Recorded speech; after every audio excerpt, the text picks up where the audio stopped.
Hey guys, I will show you how to fix this problem on Windows system. So this solution is applicable for Windows 11 as well as Windows 10 operating system. Now you have to just follow my screen and we will fix this issue together. Now I'm assuming that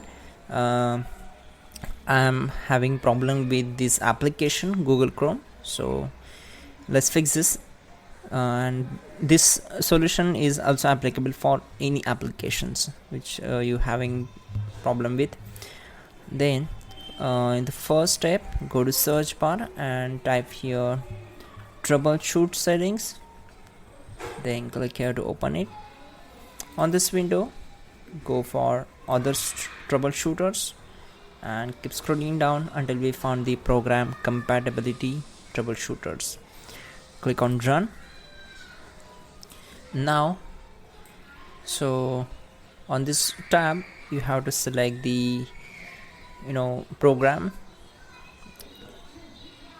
For example, I will select Google Chrome, then select next, then it will try to fix this issue. Then select you can fill up all the information.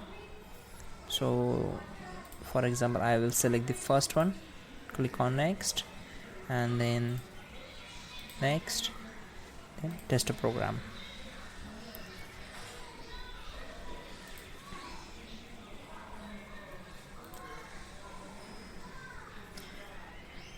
There we go. Now close this window. Again, you can right click on it, select properties. You have to right click on the particular program, then open its compatibility, then select the run compatibility troubleshooters. There we go. You will get this all the same options from here also. Then complete the process and you will fix this issue. You can also check out the pinned comment to fix this issue quickly. And that's it guys, restart the system and your problem will be solved. Don't forget to like the video and please do subscribe the channel.